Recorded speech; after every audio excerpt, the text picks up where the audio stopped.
বাংলাদেশে যে হিন্দুরা সুখে আছে এরকম সুখে ইন্ডিয়ার মুসলমান কখনোই থাকতে পারে না।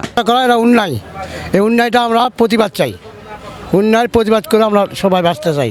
এটা সব ঠিক না, এরা অন্যায় করতেছে। এরা এই অন্যায়ের প্রতিবাদ করা আমাদের উচিত। হ্যাঁ, প্রত্যেকটা মুসলমানের নৈতিক দায়িত্ব। আমরা সবাই কাঁধে কাঁধ মিলে হাতে হাত মিলে আমরা অত্যাচার না হয়, আমরা এই বিচারটা আমরা চাই।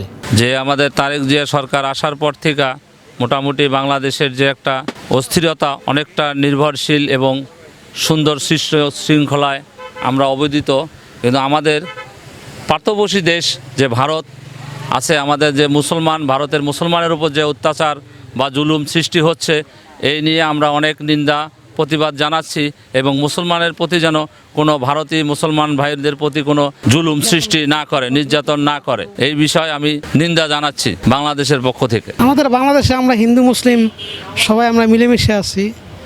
ওই হিসাবে পার্শ্ববর্তী দেশ আমাদের ভারত, ওরাও মিলেমিশে থাকাটাই সবচেয়ে উত্তম। না, এটা আসলে ঠিক না, কিন্তু মিলেমিশে থাকাটাই উত্তম আর কি। বাংলাদেশে কি আমরা কি মুসলিম যারা আছি তারা কি হিন্দুদের উপর নির্যাতন করে? না না না, এটা কোনোদিনও হবে না। না, এটা কোনোদিনও এটা হবে না। এটা আর বাংলাদেশের মুসলমানরা এরকম হিন্দুদের সঙ্গে খারাপ ব্যবহার করে না। আমরা সবাই ভাই ভাই মিলেমিশে থাকি আর কি। হ্যাঁ, এরকম যদি না হয় আর কি। না, আসলে ঠিক না ভাই, এটা খুবই খারাপ কাজ। এটা মুসলমানের বিরুদ্ধে একটা ষড়যন্ত্র করতেছে, এটা খুবই খারাপ। আর তীব্র নিন্দা জানাইতাছি। বাংলাদেশে কি মুসলিমরা হিন্দুদের উপর নির্যাতন করে এইভাবে? কখনোই না, কখনোই। বাংলাদেশে যে মুসলিমরা হিন্দুরা সুখে আছে এরকম সুখে ইন্ডিয়ার মুসলমান কখনোই থাকতে পারে না। আর বাংলাদেশে তো কোনো অত্যাচারই করা হয় না। ওরা তো বিজেপি পাশ করার পরে খুব মুসলমানের উপর অত্যাচার করতেছে, মারতেছে এবং কবরেও আগুন লাগাই দেয়, পোড়ায় ফেলতেছে, এমনও দেখতেছি আমরা টিভিতে। খুব খারাপ জিনিস, এটা তীব্র নিন্দা জানাইতেছি আমরা বাংলাদেশের সরকার থেকে, এবং আমরা বাংলাদেশের নাগরিক হিসাবে এর তীব্র প্রতিবাদ জানাইতেছি। এবং আমরা সবাই মিলে সরকারের কাছে আবেদন করি এর যেন সুন্দর একটা বিবৃতি দেয়, এই কাজ যেন না করে, মুসলমানের উপর যেন অত্যাচার না করে, এটা বন্ধ করার জন্য আমরা প্রতিবাদ জানাইতেছি।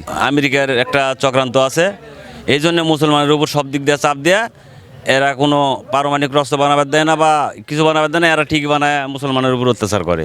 সবাই তো দেখছে, আমরাও দেখছি কীভাবে অত্যাচার করছে ইসরায়েল আর আমেরিকা মিলে ইরানের উপর যে হামলা করছে, তার আমরা তীব্র নিন্দা চালাই। এটা করা ঠিক না। গোটা বিশ্বের কাছে আমরা আবেদন করি এটা যেন বন্ধ করে, সুস্থ একটা সমাধান নিয়ে আসে।